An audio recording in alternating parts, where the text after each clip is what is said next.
This is the CHGO Cubs Podcast. My name is Corey. I am joined, as always, by Brendan. We are coming to you on Friday, November 10th. We welcome everybody in. If you're joining us on YouTube, as a reminder, we are not live, but we will check through the live chat and the comments afterward to read your discussion. We appreciate that. Any questions, thoughts, concerns, etc. If you're listening on your podcast app, hello, good morning, happy Friday. Brendan, I mean, nothing really happened for the Cubs between the last time you and I talked. Status quo. I have a way I want to do this.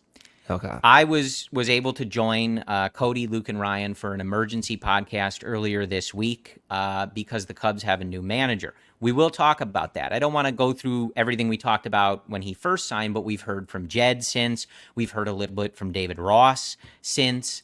So I do want to also get Brendan's thoughts since he wasn't able to join the live podcast. But before we touch on that, Brendan, briefly, I want to give you an opportunity because we set it up on the last episode.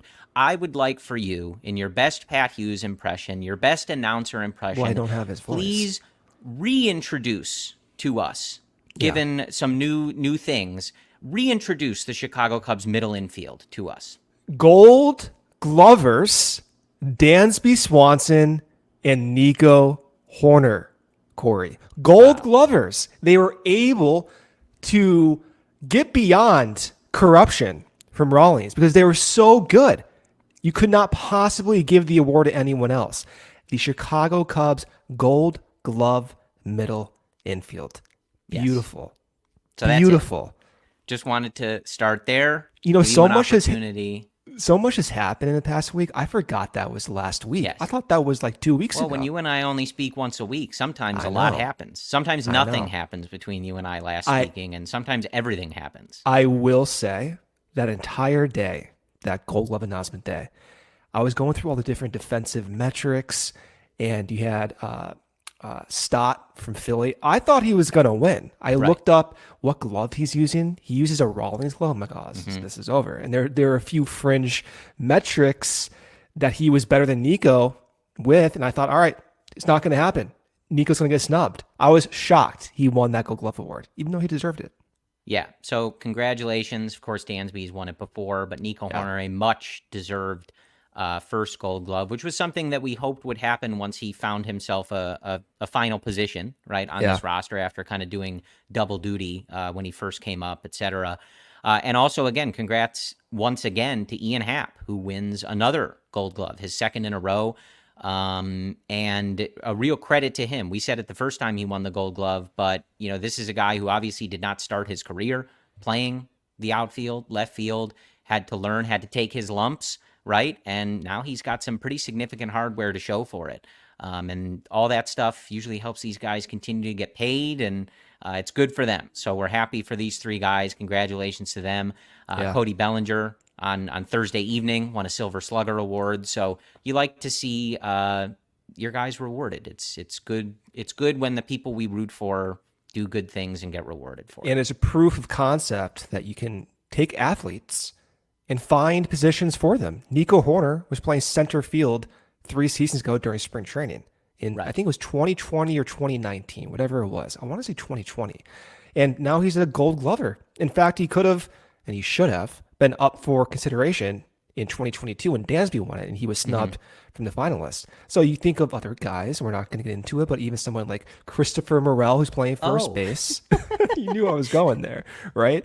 And it's not to say that Morel can be a third baseman, but athletes, guys who are innately middle infielders, which Morel is, shortstop, second base, you never know. You never know what happens with these certain types of defenders. Yeah, I will see if we have time to touch on that. I know you've sort of expressed your opinion on him not getting that shot at third base previously, in previous years. But Luke, Cody, Ryan, and I did discuss that on Wednesday evening's episode of the CHGO Cubs podcast. So if you're looking for a more full discussion specifically on Christopher Morel and the report that he would be playing first base in winter ball coming up, we did talk about that if Brendan and I do not get to that later today. But as I said, Brendan, let's talk. When you and I last spoke, David Ross was the Chicago Cubs manager. We were gearing Yes, he up was. for a big offseason, getting ready for free agency and all of that. And here today, Craig Counsell is the Chicago Cubs manager. I have said it out loud 20 times in the last few days, and it has not gotten any more realistic to me that is the case. I believe he's going to be introduced as the manager of the Chicago Cubs next week, early next week. I had a chance to go on the emergency podcast, which we did, I believe, 10 minutes after the news broke from Ken Rosenthal. So credit to all of our CHGO Cubs teams, producers, everybody involved in making sure that we were ready to react to that right away. But I want your thoughts, because we have not heard them, Brendan, and then we'll talk a little bit about what we've heard from everybody involved in the days since. Initial thoughts, to give more of a visual of how the news is broken to me. I'm going about my day, a normal morning. I look at my phone.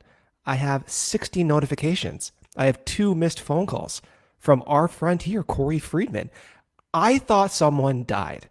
I genuinely thought something happened on Justin Steele's boat in the middle of the ocean. Someone got stranded, and this is all my nightmares coming true. I saw Craig Counsell on my phone. I could not believe it. I could not believe it. There were no reports whatsoever. They never had even asked for permission to interview him. It was not even on no one's radar. Now, a few days have passed. You can think about the consequences, the logic of signing Counsell. It's obvious, right? It's obvious. The managerial cost is so minimal compared to players, to scouting infrastructure, to pay Craig Counsell $8 million when on the market, 1 win is worth $9 to $10 million. No brainer. No financial consequences against the luxury tax.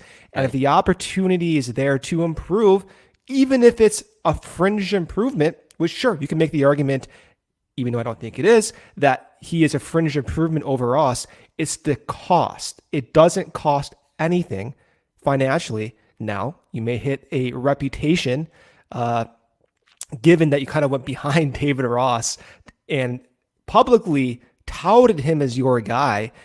You break trust that way. And I no doubt trust there is broken, and I'm sure some players don't like that as well. But in a sport where a few wins is millions of dollars, dozens of millions of dollars, you have to make these moves, unfortunately. And that's what Counsell is. If it's 1 win or 2 win, that could be the difference of in the playoffs or out of the playoffs. And last year it would have. And last year it would have. And in my mind, if he's the manager last year, undeniably are the Cubs in the playoffs. I would agree with you. Yeah. By how many games, I don't know, but I do believe that. I would look people in the eye and agree with you on that. Yeah. Absolutely. So one thing, again, like we had a full emergency podcast. I think we talked for almost 90 minutes, Luke, Cody, Ryan, and I. So I don't want to repeat the conversation, but we have heard from everybody in the days since. We've heard from Jed. We heard a little bit from David Ross, I think, in a local newspaper out of Tennessee. I think if I'm misquoting that, I apologize. Handled with all class, which I think is to be expected of David Ross. That is something I would say of him during his time in, as a player for the Cubs and as a manager. I think he was an all class kind of guy. I'm sure it's a difficult spot for him. Nobody expects him to be happy, etc. But I did like what I heard from Jed, man. And we learned at the 2021 trade deadline that Jed Hoyer was going to be different than Theo, at least in the sense that he was ready and willing to make what would be perceived as cutthroat, call them ruthless if you want, decisions, right? Yeah. And this was another one of those, but I think in discussing it, I think he was on the radio or speaking with Marquis, talking about how his job is to make the team and organization better in the short term and the long term. And he did not find any boxes that bringing in Craig Counsell and making this change did not check. It checked every box that he operates under as somebody running this team and running this organization. And I appreciated the candor on it, right? Like that, hey, like this was not a decision based on Ross's performance necessarily. It was a decision based on we felt like an upgrade was available, the best upgrade we could get. And I have a responsibility to make that tough decision. And I believe that he did it. And I'm sure it sucks for David Ross, but this is the business, right? Like my job can call me up today and say you're fired. So can yours. So can, I'm assuming, everybody listening to this, right? Like, yeah. the way of the world, man. You know, I guess I say you're that being very cutthroat right now.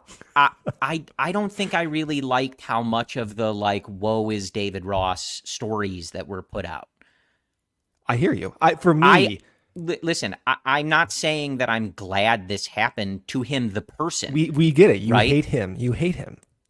I'm not mad. I'm thrilled with this decision. They have the best manager in the game, and you know I was very iffy on Ross's in-game managerial decisions. But what I mean is there was a lot of like, the Cubs are cold-blooded and, you know, like the family means nothing. And I'm like, come on. You know, it's a business at the end of the day, the same type of employment situation that most of us have in our lives and will continue to have in our lives. If your boss thinks somebody can do your job better than you, that sucks, but they can hire that person. And that's just the way of the world. And I think Jed did what he could, right? He went down and delivered the news in person. He took it face to face. He didn't cop out and send an email or a text or anything like that. And I think that's all he can really do in this situation. And it's also one of those things, Brendan, like I'm reminded, like I'm sure there are plenty of people in the Cubs organization, especially maybe coaches who have been working in the minor leagues for years, sometimes decades, that are, you know, when he was hired with no coaching experience, were asking similar questions, right? Like it's a cutthroat industry. There's millions of dollars, as you said, at play. And Jed Hoyer made a decision to make his team unquestionably better. That's what his job is. Yeah. The comparison to real life scenarios, I could get fired. You could get fired. But our salaries are not guaranteed. Ross will be getting paid for the remainder of his contract. Spare me. That's what I'm saying. Like, spare me the woe is him stuff. And listen, if you want to fire me, you know, I'm not making millions of dollars doing this. I'll take the millions of dollars and I'll go away for 3 years. Right. And Ross is being rumored now in connection with San Diego. The counter argument to, they did Ross dirty is exactly what you said. They gave Ross an opportunity with zero coaching experience to put himself in the position to make more money next year, live in a La Jolla mansion, and make double his salary than he would as a Cubs manager next season. Yeah. Spare me it.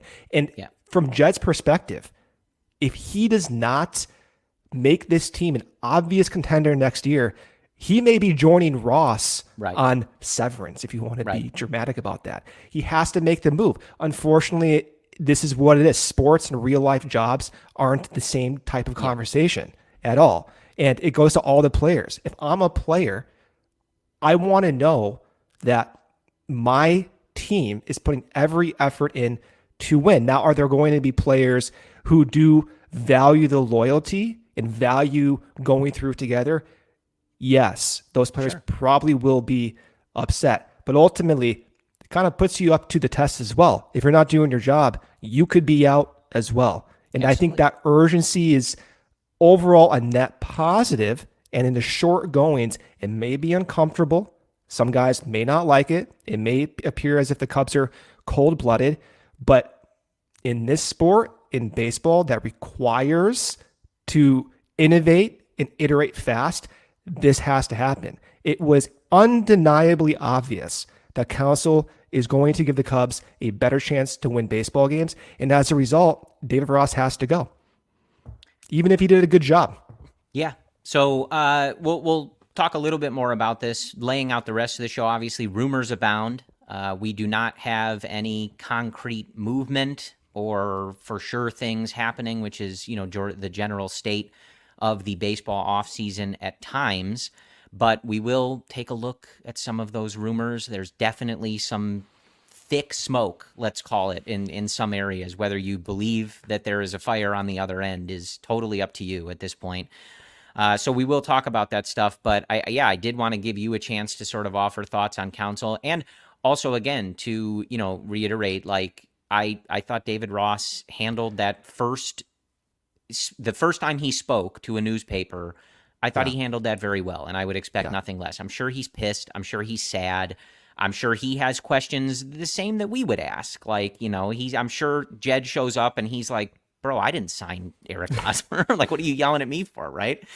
Yeah. That's the business. And I give David credit because I don't know that I would have handled that first interview as well as he did. He was very gracious, thanked the Cubs for the opportunity, and wished everyone well. So I do give him credit for that. One last thought from my perspective, trying to understand what makes Counsell better than David Ross. We can talk in generalities about this. Oh, Counsell is going to provide the Cubs, a 1-2-3 win advantage. But how does he do that? Why is he hired? And why did they push Ross, their handpicked guy, out? And it's a nuanced discussion beyond just this, 5-minute window that we have here. But we saw it throughout several seasons, optimizing bullpen management, optimizing lineup construction. But there is one quote that our good friend Ryan Tomer put out on his Substack where Craig Counsell is talking about probabilities and the fringe probabilities and the fringe decisions you have to make. And to paraphrase, he was talking about each decision has a 52 to 48% chance probability. And there's going to be some gray area in those decisions. And where I think there was misalignment at times, which I was okay with because I thought some of the bulk, some was good from Ross, where there was misalignment was Ross not understanding that those decisions are closer to that 52-48 window, where batting Nick Madrigal leadoff consistently takes you away from that 52 to 48.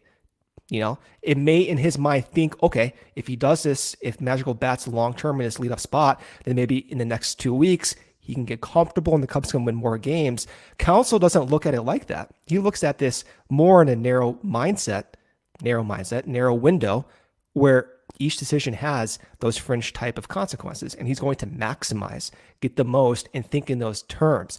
That's where I think the two managers are quite different, where Ross is willing to play the lower probability guy in hope that the long-term rewards are there, whereas Counsell can be a little bit more dial in on the moment, maximize those decisions, also while keeping those long-term decisions well known. And Ross, unfortunately, didn't quite do that this year. I think that may have cost him a game or two unfairly, granted with the roster, but still nevertheless cost him a game or two. Yeah, and I think in particular, like if we're trying to explain the difference, I think looking last year, like Craig Counsell is not having I'm playing the guys who got us here type attitude. Yeah. He's adapting more than that. Yeah. And you can debate that strategy. And again, the roster was definitely imperfect. Nobody is letting Jed off the hook for the 2023 roster, especially the depth and the bullpen, right? Trust me. But I think that's one area in particular. I think Craig would have adapted and we would have seen different people in there to try to I think it would have happened earlier. I think those April, May decisions would have been a little bit faster. Not playing Mancini as often, not putting Madrigal up in the order prior to him being sent down to Iowa early on. I think that was the difference. And then before I do the ad break here, I think Ross's bullpen management, I was fine with it, but you can't ignore that he exhausted his bullpen in July and August, preceded Alzolai's injuries, Fulmer's injury. They were accumulating the back end, 12, 13, 14 innings on a monthly basis. Can't ignore that happened. And despite me being okay with that urgency and playing those guys often, because I think that's a front office's responsibility, there is an argument to be had that Counsell could have mitigated the usage while still getting the most out of some of the bullpen, despite the lower end looking not productive. I think that's also a fringe decision that Counsell has already shown to be good at in Milwaukee. Every year, that bullpen gets outs and they win those close games. Yep. Their record in one-run games, the few occurrences of Craig Counsell's teams bunting, like there's a lot to love, right? Summing it up, before when we come back from this ad break, I want to talk a little probably Shohei Ohtani, not to get everybody all freaking out, but I would summarize when I read the news, I was stunned, right? But my overarching sentiment, I'm beyond thrilled, Brendan. This is one of, I think, the best moves we've seen this team make. And I'm proud of Jed Hoyer. Because this was, it took some guts to do. It really did. And, as you said, you picked David Ross. He obviously has a status amongst Cubs fans and with the organization. You had given him a vote of confidence, right? Like, you're getting the manager from your division rival. Like, this took some serious guts to pull this off, keep it secret, and get it done. And I give him a lot of credit for that. And I think unquestionably the Chicago Cubs are a better team than they were before it. Whatever you think of David Ross, I genuinely believe in-game tactically, right? Clubhouses differ, right? It always seemed like the Brewers were playing together and united as a clubhouse, so I don't have any concerns there, but that's harder for us on the outside, especially for a team I'm not watching every day, to be super in tune with. Tactically, in-game, decision-wise, I believe Craig Counsell is the best manager in Major League Baseball, and he is now in the home dugout at beautiful, historic Wrigley Field. Yeah. That is a win for the Cubs. However many wins you want to quantify it, he is an excellent in-game, tight game manager. When you need to win on those margins, which is a phrase you've heard us and anybody else that talks about the Cubs use 1,000 times, I don't think there is a better person in baseball to maximize those margins than Craig Counsell. Yeah. And it costs a fraction of the price. That's the thing. We're not talking about $40 million per year. We're talking about $40 million over the span of 5 years, and not against your luxury tax. Even if it's a one-win improvement, it's an obvious decision. You have to do it, undeniably. All right. Yeah. And also, just before we do the ad break, I've seen a lot, right? People will ask questions and say, well, the Brewers have never won anything with him. They've, their record in the playoffs isn't very good, et cetera, et cetera. That's a resource problem. If you believe that that's Craig Counsell, that's on you. But we've talked about this. When you get to the playoffs, you condense everything to everybody's best players. You're not necessarily using a 28-man roster in the playoffs. It's condensed. Usually you have a pretty set lineup or something close to it. You're riding 3-4 starting pitchers, a handful of bullpen guys. The Brewers have not done what is necessary to get further in the playoffs. I don't think that has anything to do with Craig Counsell. And so you combine his ability in-game with the Cubs' resources to provide him, hopefully, with that star talent that needs to shine in the playoffs, right? And the recipe should be very good. At least we have a track record of him in the playoffs. We have no track record of David Ross in the playoffs. Sure. That's a big unknown. So even if you want to pay the extra $5 million, you know what you get. Even if you dislike the way he managed those playoffs, you have no idea how Ross would manage a 3-game series. And I can imagine several scenarios where you and I don't like those decisions. So from an office point of view, they shrink down that uncertainty by getting Counsell with a track record of multiple playoff appearances. I think I saw somebody put this well, like it's really not Craig Counsell's fault that the Brewers couldn't advance in the playoffs with like 4 pitchers hitting in their lineup all the time, right? And obviously not pitchers, but like go look at some of those lineups and then ask me if you're really blaming Craig Counsell for the Brewers' playoff failings, because you shouldn't. So. Yeah. Well, I'm done justifying the Brewers in the playoffs. Now I can do this ad break here. Listen, there was a rumor that maybe they're going to use this as a launching spot to a little bit of a rebuild for themselves. We've said this before, man. You just stole their manager. You've watched them mostly control this division for several years now. The Cardinals were mixed in there for a couple years, right? You just took their manager. Maybe they're going to cut some payroll. The time is now. This division needs to run through Craig Counsell and the Chicago Cubs. Right. Perhaps manager of the year, Craig Counsell. Chicago Cubs manager of the year, Craig Counsell. Right.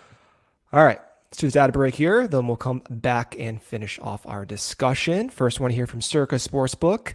Circa, games will strive to be a -110 split on the Circa Sports menu, unlike other sports books, which may use -115 or -120 splits. Circa also does not limit players based on their winnings.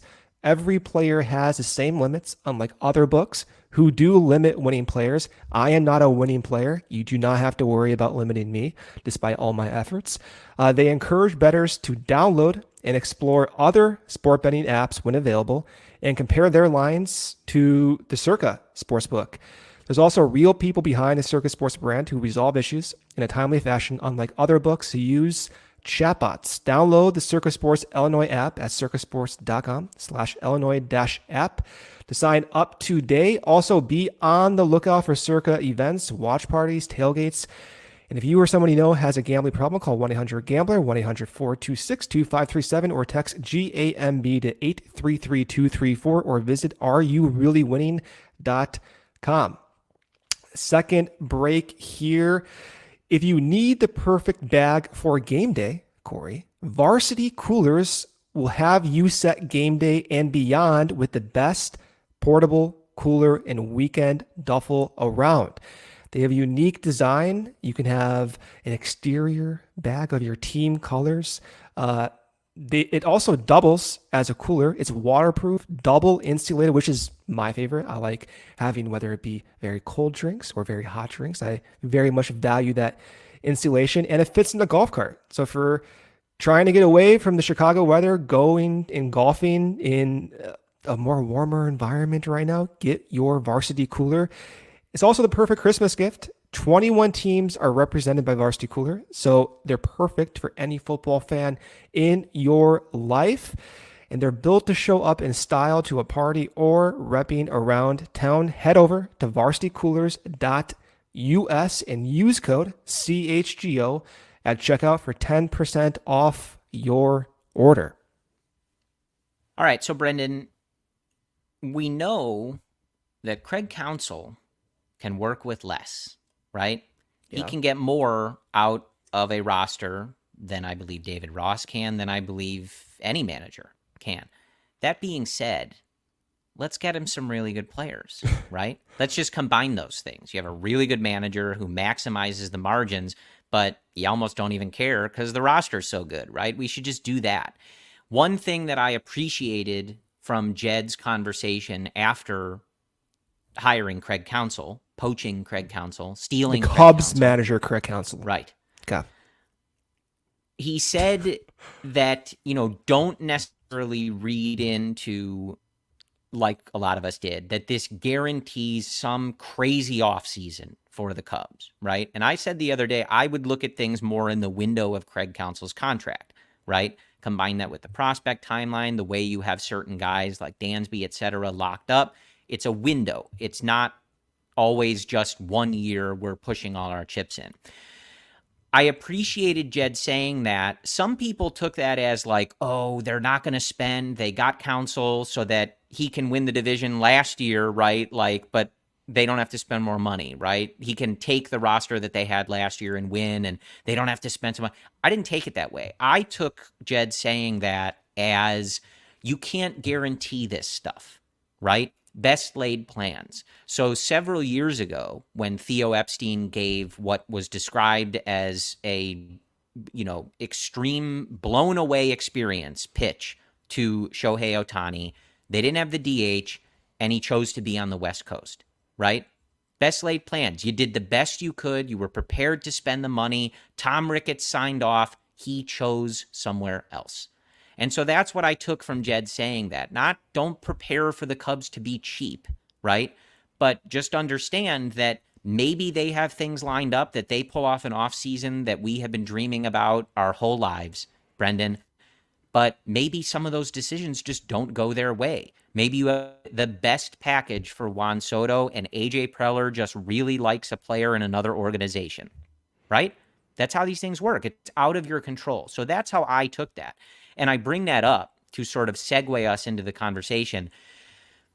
You can believe rumors, innuendo, reports however you want. At this point, it is very difficult to tell who has sources, who doesn't have sources. Sometimes sources are real and they're wrong, et cetera, et cetera. Believe at your own peril. But Brendan, there is at least some smoke with regard to, one, the Cubs spending some money this offseason. We have reports from national guys, real, legitimate, verified reporters that are like, the Cubs are in on everyone. Bob Nightingale. They're not Bob Nightingale, but they're in, they're going to spend money, they're ready to do stuff, and some of that does involve Shohei Ohtani. So I guess I throw it to you. Jed said not to do this, but when they go get Counsell, they make such an aggressive move. Did that change your expectations for this offseason when you read some of these rumors that the Cubs are ready to act like, put their big boy pants on again? Like, does it shift your perspective? Do you still have the same perspective? I'm curious where you sit with this. My perspective has never changed. This offseason is critical from a player point of view. You have to accumulate as many good players as possible to ensure that 2024 is away from the possibility of missing the playoffs. Craig Counsell helps in that aspect, but ultimately Craig Counsell is not enough to shift you away from that window of, are they going to make the playoffs or not? Could they have made the playoffs last year with Craig Counsell? My belief is yes, but I don't want to do this. Could they, if they, it has to be pushed towards the 90 win plus territory. Ohtani accomplishes that goal. It's not just Ohtani that would accomplish that goal, however. They can go out, they can make trades for players we've talked about, Pete Alonso, Juan Soto, or other trades that we don't know about, that the market hasn't materialized to make those players available. That's not your goal or that's not your responsibility or my responsibility to figure out. It's Jed's responsibility. Personally, I don't accept that if they don't get Juan Soto, it's out of their control to be good. It is Jed's responsibility to be good. He has to find control over this scenario. I don't like the idea of putting all my eggs in the Juan Soto basket, nor the Pete Alonso basket, nor Ohtani's basket.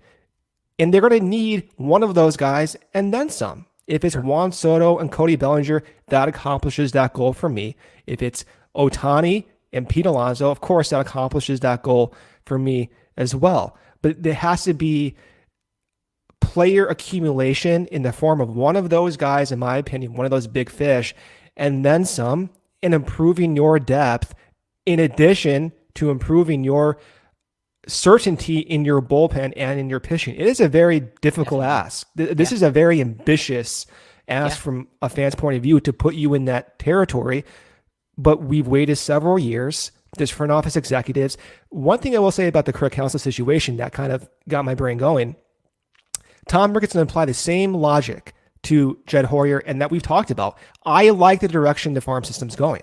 I like the overall direction of the organization. But if next season rolls around and you're kind of in this, are they going to win? Are they not going to win? And there's a front office executive available. Goodbye, Jed Hoyer. Goodbye, everyone in that front office. I'm turning it over despite being good. And so this is an opportunity for Jed to assert himself as the Craig Counsell as executives. And there's a possibility if he does not do that, he's gone. And I would be fine with that, assuming someone else comes in. Yeah, look, like you made the move to get Craig Counsell, and we had the feeling that 2024 was a let's go. Last year you were close, but not good enough, and there's a lot of reasons that went into that. As once the season starts in 2024, you better have a roster that screams, this is our division, and we are a legitimate playoff and World Series contender, right? Nobody expects them to get to absolute juggernaut. They're the best organization in baseball in just one off season, right? It's a lot of work to do, but continue the trajectory, right? And just barely missing the playoffs is not good enough. You go and get Craig Counsell, you make this pretty significant move, you're paying your manager a lot of money. That only ratchets that feeling up more because now you are in this window with Craig Counsell who you're paying a lot of money. So don't waste any of that time, right? What's the point of doing that? So it is still a lot of work, right? Marcus Stroman opted out. That is one spot in your rotation and a decent number of innings you now have to fill, right? Cody Bellinger is not a Chicago Cub as of this moment. And I think a lot of the contract projections are pretty reasonable, 6 to 7 year range. Money I'm very comfortable giving to Cody Bellinger. I think MLB Trade Rumors was the only one that was like the outlier. They had 12 years, I think, which is crazy. And I said the other day, I don't think that's happening. And if somebody's crazy enough to do it, I promise you it's not going to be the Cubs. So if that's happening, goodbye to Cody Bellinger. But I don't think it will. But that's a lot to replace. And then you still need to get better, right? So it is, in the initial excitement, it is a reminder there's still a lot of work to do. The one thing I would say about Shohei Ohtani, and I feel like you and I in particular have not really talked about him that much. And when I say that there's smoke, it's that, you have guys like Mark Feinsand or John Heyman, things like that, like saying that interest is real and they expect the Cubs to be significant threats to teams like the Dodgers, who are the perceived favorite to land his services. There's merit to that, right? It doesn't mean it's going to happen, but you hear it from enough people, especially some people close to the Cubs, Bruce Levine, George Hoffman. And again, you can rate all of these guys on rumor scales however you want. I'm not saying any of them are gospel, but you start to hear it enough and you go, okay, like they're hearing this from somewhere, right? And usually it's not from the same place. So there's something to this. What I would say about Ohtani is I think that a lot of people are going to have the reaction of they'll never do it. Ricketts would never do that. That contract is going to be huge, etc. Here's the thing, folks, right? And this is true of a lot in life. Follow the money, right?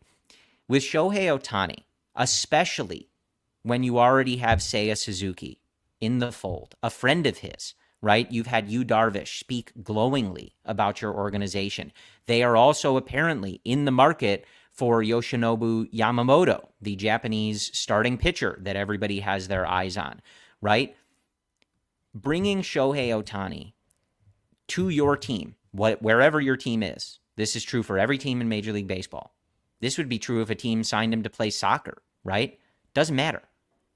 It is a slam dunk of a business decision.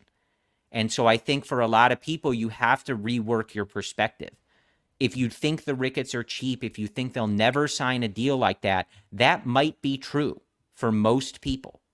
But the return on investment for Shohei Ohtani is a totally different animal than any other player that we've ever seen, right?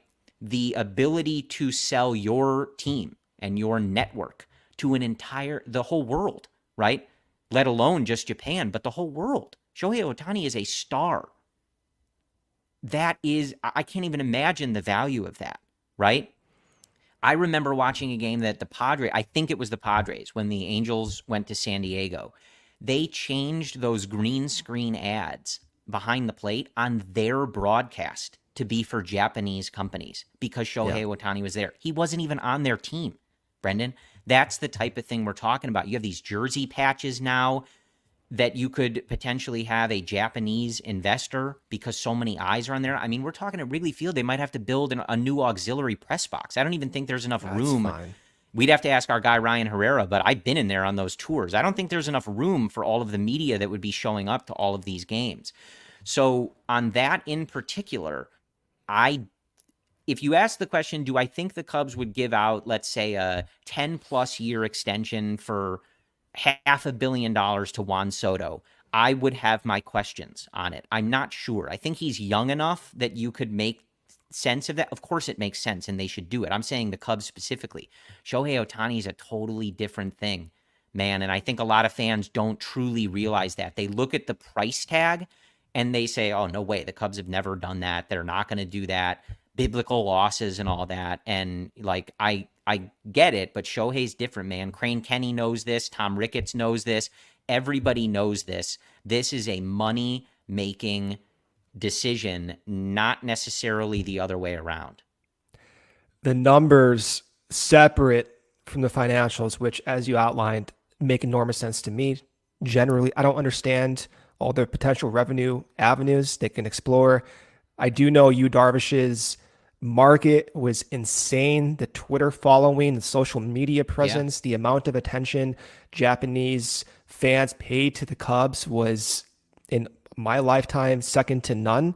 And it still remains that, despite even having Seiya Suzuki on the team. I cannot even imagine what it would be like to have Seiya on this team with Shohei and signing one of those superstars coming out of Japan in free agency this offseason. It would be insane, the perception of the Chicago Cubs in a huge market that loves the sport of baseball. I imagine that's going to be a big driving factor. Now, from the actual on-field performance, there's questions of, does it make sense to pay him? Let's throw out $500 million as a projection, despite him having Tommy John next year and some of the uncertainty of his pitching performance years beyond, with that being his second Tommy John.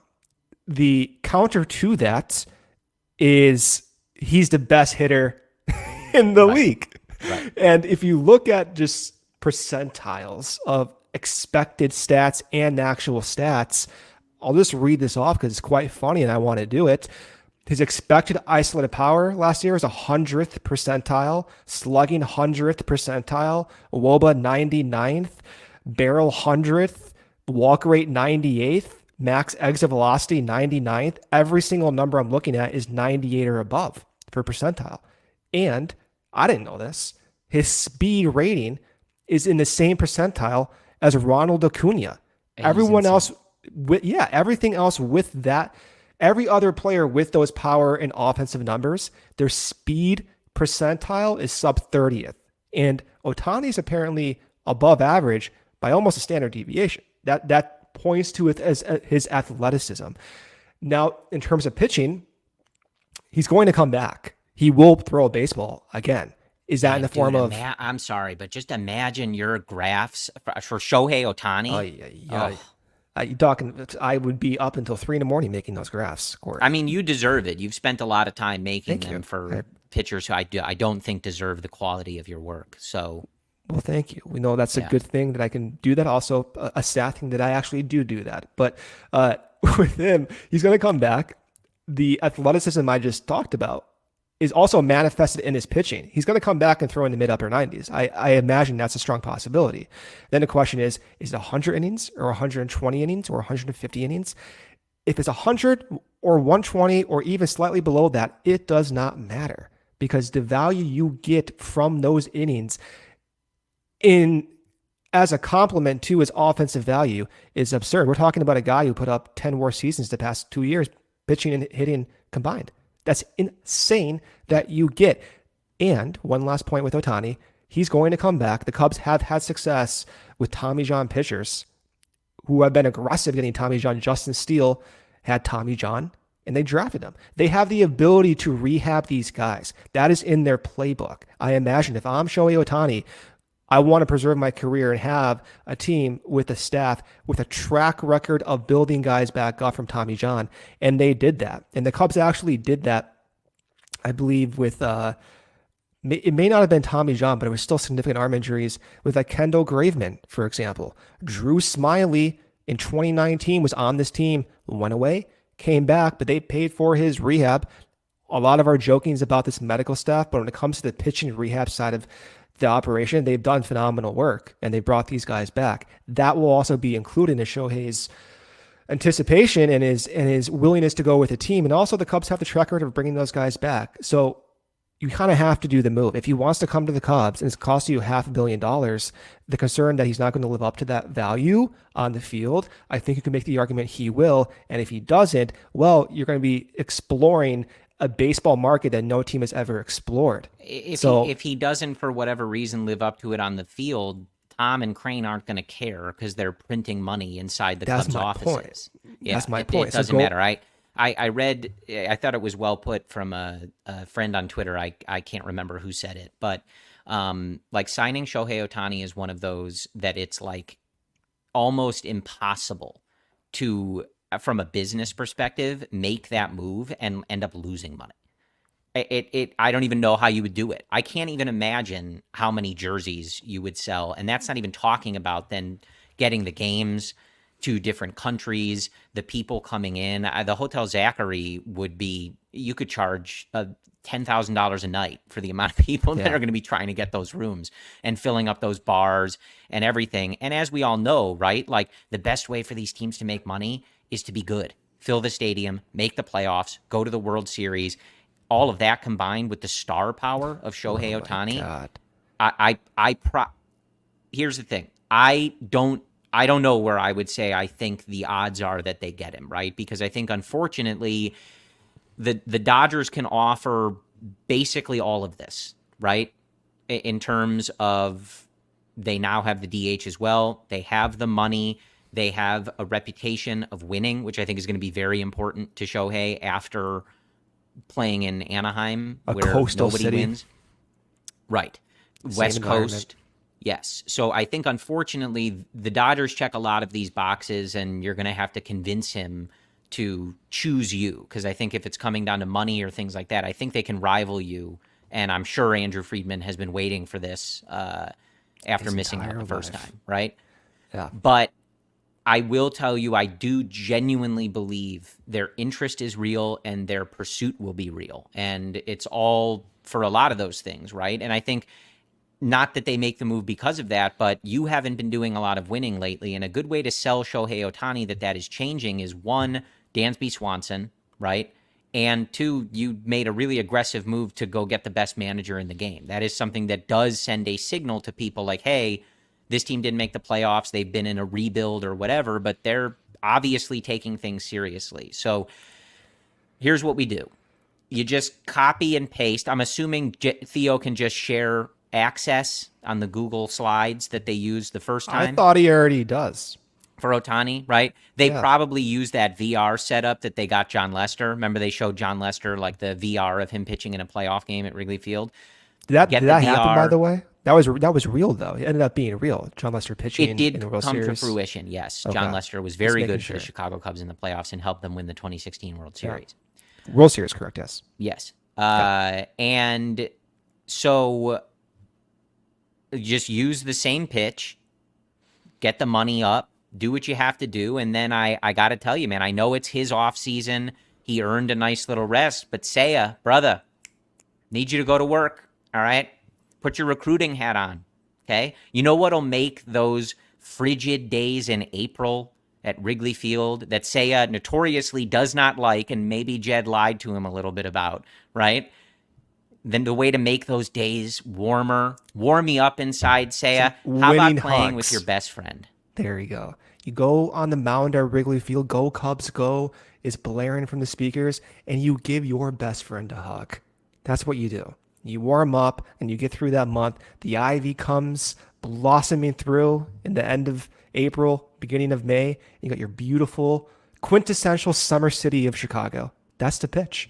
And I will go give that pitch for free if they want me to do it. Here's what I want. After a Cubs win, what we're going to see, we need to visualize this, right? Okay. Our guy, Greg Braggs, has been visualizing this for quite some time now. I've been scared to visualize it because I'm still not visualizing it. I can't do it to myself. Cubs win. It's a beautiful Friday, 1:20 summer day in Chicago. And then we get the picture, sunset on Lake Michigan on the boat, right? Facing the city, the beautiful skyline in the background. Seiya, his family, Shohei, his family, embracing the W flag, maybe flying over the boat. All is right in the world. At this point, the Cubs are 15 games in first place in the NL Central. I know. It sounds nice. And I got That's the life I want for us, Brendan. And you don't even need to hire a boat driver. You can have Justin Steele drive your boat. It makes perfect sense. All the stars are aligning for this team, Corey. Just go out and sign them. Do it. Do it. All right, let's do this last ad break here, and then we'll come back around and finish up the show. CHGO is supported by Goose Island Beer Company, Chicago's beer since 1988. They have a deep beer roster. It's fall. They have the Oktoberfest. They have the Beer Hug family. My favorite, the 312 Wheat Ale, the Full Pocket Pilsner, the everyday beer is what the brewers are drinking. and grab ultra fresh brewery exclusive beers at Goose Island's original brew house on Clybourne Avenue in Lincoln Park, or from their tap room on Fulton Street in Westtown. Goose Island Beer Company, Chicago's beer. Last break here from FOCO. Get fitted out in the best sports gear around hoodies, shoes, signs, bobbleheads, everything in between. I'm looking right now on the YouTube channel, a Benny the Bull figure from FOCO. I want that. I love Benny the Bull. I don't think I knew that about you. He seems like a very fun mascot, unlike Baxter from Arizona, who's the worst mascot in professional sports. It's no longer baseball season, but you can get prepped for spring training in February. They have aloha shirts, straw hats, polos, bags, everything you need for a game in beautiful Arizona for those late February starts. And set decorations as well. They had a Hayden Wesneski, a very large Hayden Wesneski bobblehead in studio when I was there in May. Go show them some love. Check out foco.com or click the link in the description below. And for all non-presale items, use the promo code CHGO for 10% off. Alrighty, folks. As usual, I want to remind you, check out allchgo.com and sign up to be a diehard member. We had our last Bears tailgate of the season on Thursday night. So that's it. But we have Bulls takeovers, Blackhawks takeovers. You guys know the deal. Live shows every day, every team. You get access to the CHGO Lounge, our exclusive Discord for members. You get a free shirt when you sign up. And for those events, like I mentioned, the tailgates will be back next year for sure. Upcoming events, you get a 20% discount. So do be sure to check out becoming a diehard member at allchgo.com. Also, a good time to remind everyone to check out allchgo.com for great written work by guys like our guy, Ryan Herrera, who was at the GM meetings. I'm hoping still, we did have reports that he had survived. He did not get sick like a lot of they ended up canceling them a day early. So hopefully on this fine Friday, Ryan is still feeling well.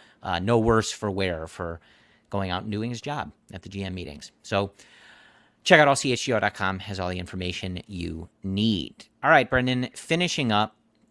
Like I said, there's a lot of smoke in the air about the Chicago Cubs, but nothing concrete. We expect the Cody Bellinger situation to drag on. I would expect a lot of rumors there. The Yankees, especially, being discussed as a team that might be active for his services. Shohei Ohtani, I believe, is on a schedule to hopefully make a decision by the end of December. He has to line up meetings. They're going to do pitches, probably visits. It's going to be a courting process. Maybe not unlike, like The Bachelor, right? I wish they would air it like that, It's like Jed Hoyer and Andrew Friedman at the final rose ceremony, right? We'll have to give Jed just a higher box to stand on or something like that. Right. Yeah. So that's something we can expect to drag on. We did obviously get those option decisions. You're going to have arbitration coming up, which will inform some stuff. And I would expect the trade market to be pretty active, Brendan. I know that's something we've called for this team to do a lot, but I think when you look at things and how they address some of these areas, I do think this is the offseason we finally see Jed maybe take some out of that stock that he's built up in this farm system. I don't want to talk about it too much because we did talk about it the other day, but how did you feel? I know you've been furious about the lack of just a real earnest attempt to let Christopher Morel play third base. And his playing first base some in the Winter League doesn't mean that's his position going forward or anything like that. But we did talk about this like a lot, you and I, and we spoke about it the other day with Cody, Luke, and Ryan. I remain rather just befuddled that they just seem to believe he cannot play third base. Yeah. When he was a rookie, him playing center field made some sense. There was a center field void. PCA was not on the radar. Bellinger was not in the organization. They put him in center field, not his natural position. He did okay for not playing ever really in center field and being a natural shortstop. The third base situation, there's two two parts of my brain when it comes to the third base situation. One part understands why they did not do it. It also understands that there's a reason why he didn't do it. And they don't have clearly the confidence that he can play third base, even though on the surface it looks quite obvious. For them to give Nick Madrigal a lot of at-bats in substitute of Christopher Morel because Madrigal could play third base defensively and Morel couldn't, to me, is never going to sit well with me, ever. And we were doing shows a year ago, and we talked about the same situation with Morel at third base. Yeah. Now, going forward, if Morel does not improve, if he doesn't adjust his throwing, if he doesn't meet the standards to be that defensive third baseman, it is what it is. You know, I understand them not doing it. What I would like more information about, and furious is a strong word, and I get it. Sure, you can call me furious, but what I would like for them, what I would like to find out, and this is the second part of my brain, is why they don't have that confidence in him. I really just don't quite understand that. I want the clear-cut explanation. We had some comments from folks in the live chat on Wednesday night's episode saying, like, you know, I wish we could kind of talk to some of the coaches. I don't think they'll give us the answer. It's never really been like it's tipping their hand, but yeah, it is fascinating. But also, I do wonder. Right, part of my brain wondered, like, okay, well, if he's going to play winter ball, and you can shove him at first base and hope that just goes fine. Maybe you're just demonstrating, well, he could play a position if you were a team that was interested in trading for him and you don't have an opening at second base or shortstop, right? See, he can do it. Done. Yeah. I'm stupid when it comes to this, but if I'm the Cubs, I am literally sending out a defensive coach to Christopher Morel's house and paying for that coach's housing, and they are throwing a baseball 12 hours a day. I'm not even joking about this. No, I hear you, because I said the other night, I was like, the thing that's so confusing for me is, you know, one of the real easiest ways to get through this offseason and like deal with the luxury tax stuff, having a 24-year-old you don't pay a lot of money be your third baseman.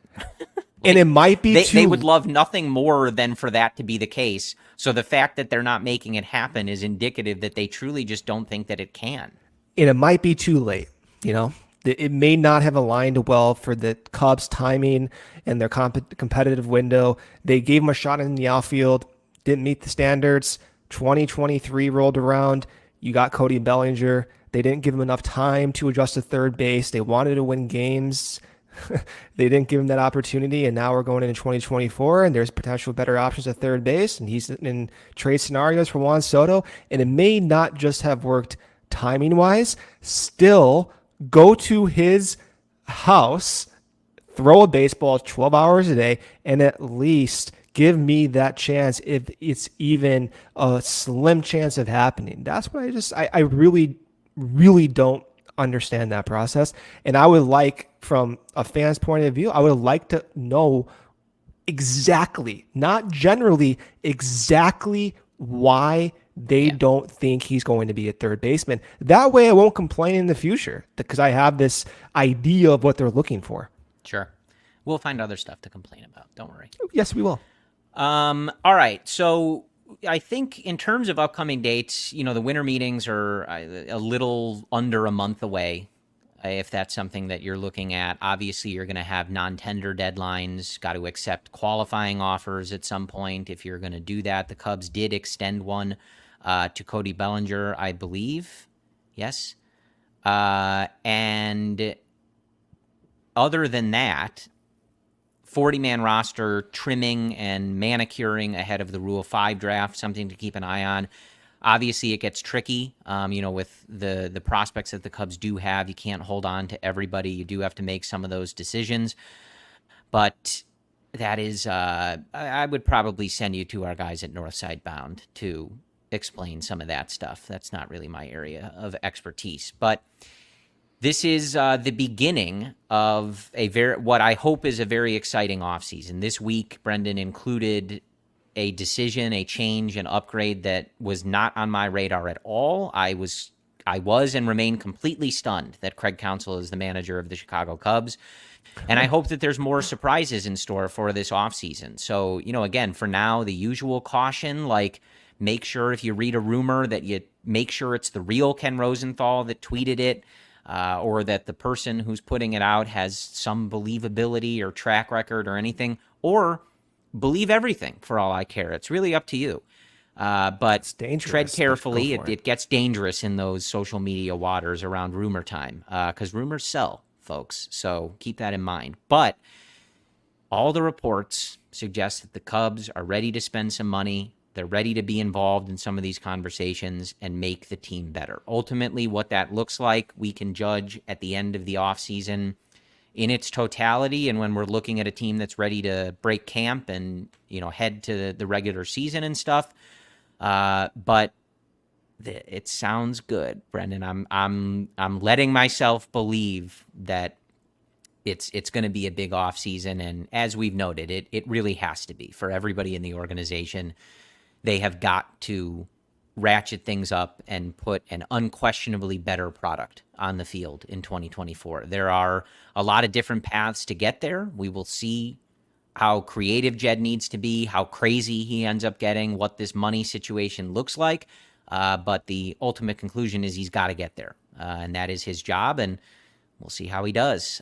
Theo's watching, Jed, always over your shoulder, Brendan and I will talk to you next week. I would throw out there a reminder, if something like the Craig Counsell thing happens, somebody involved in the CHGO Cubs team will be prepared to go live. That one was sort of convenient for us because it was, I think, 30 minutes before they did it just for you guys. Right. The normally scheduled time, but we went early because we had to. So if stuff happens, whether it's really late at night, super early in the morning, middle of the workday, you can count on the CHGO Cubs team to be with you to react to breaking news, emergency podcasts, and we will be live for it. So who would do the 2 a.m. shows if they broke Ohtani at 2 a.m.? I think that would be just you and me. Let's go. I don't know if anybody else stays up that late. Maybe Cody, for sure not Luke. Luke, we could probably catch on the waking up the next morning at like 4 a.m. So there might be a way to make that work. But listen, we'll do it. I would love nothing more than to come on with you at 3 a.m. to break that Shohei Ohtani or something is a Chicago Cub. God. Sign me up. I will get out of bed. Happens like that. Yeah, whatever we have to do, that sounds great. But just a good reminder that the CHGO Cubs team, and really all of CHGO for the different sports that we cover, if something happens and we need to talk about it, we will get on and talk about it. We've got a lot of really great people, and we will make it happen. So we appreciate your support. Brendan and I will be back to you next Friday. Cody, Luke, Ryan, as always, usually 1:20, and if not, they will let you know throughout the week live. Appreciate the support for CHGO and the CHGO Cubs podcast. Brendan and I will talk to you next week, and as always, go Cubs. We all silly.